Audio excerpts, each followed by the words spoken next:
Hello, my name is Haley Anderson.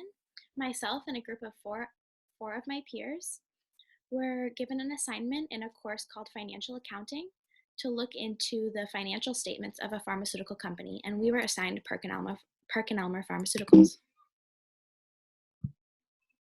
We have completed an analysis of the financial statements and related items for PerkinElmer Pharmaceutical Company. Our team worked on this project throughout the semester, and it was our first analysis of a financial statement, so by no means are we experts. Among the items that we read and analyzed include the income statement, balance sheet, and statement of cash flows, management discussion and analysis, the footnotes to the financial statements, and the earning calls. A little intro about PerkinElmer.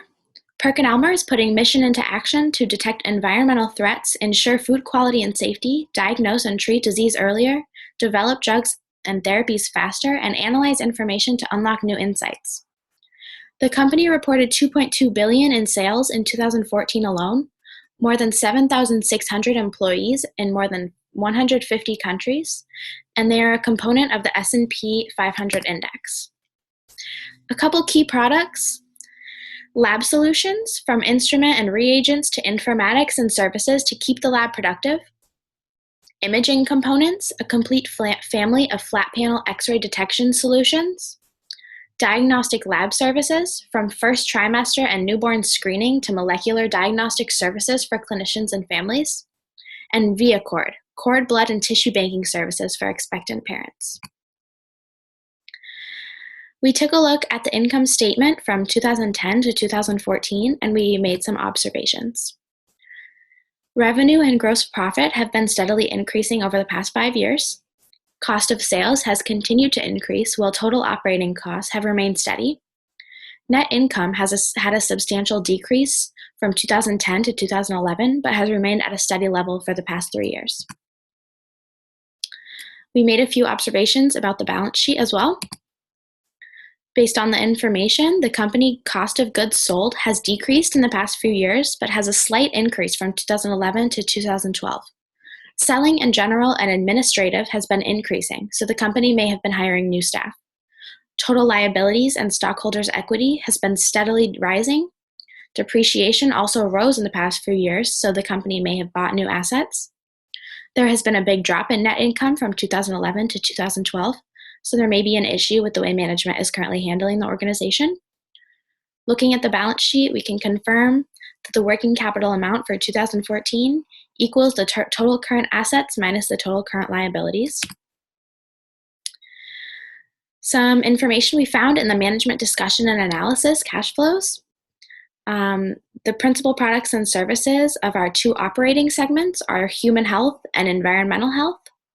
Human health develops diagnostics, tools, and applications to help detect diseases earlier and more accurately, and to accelerate the discovery and development of critical new therapies.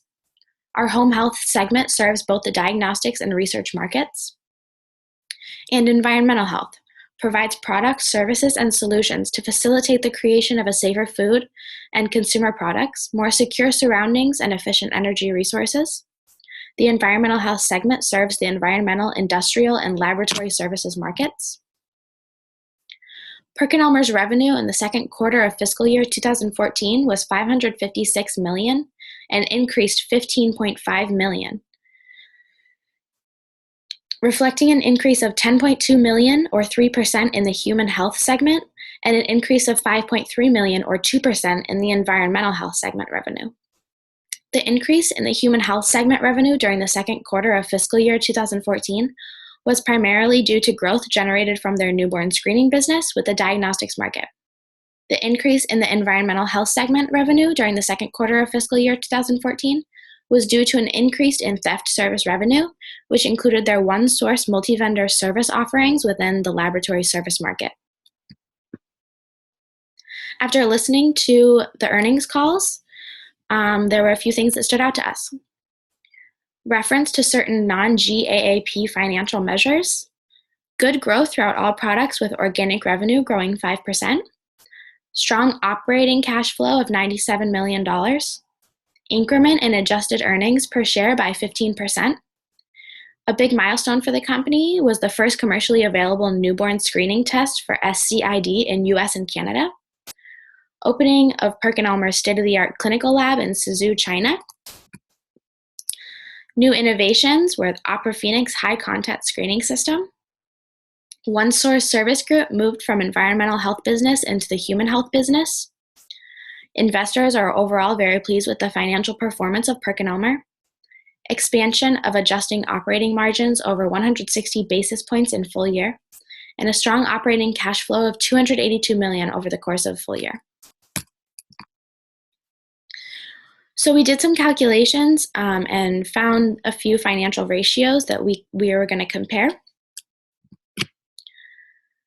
So return on equity increased substantially from 2012 to 2013. Debt to equity, asset turnover, return on assets, and current ratios have remained pretty steady over the past 3 years.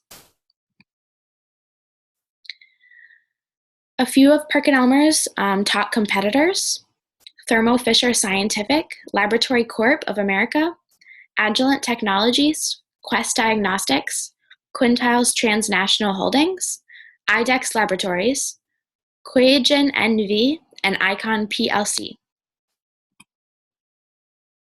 One main competitor, Thermo Fisher Scientific, we looked into a little bit more in depth and compared it to PerkinElmer's financial statements.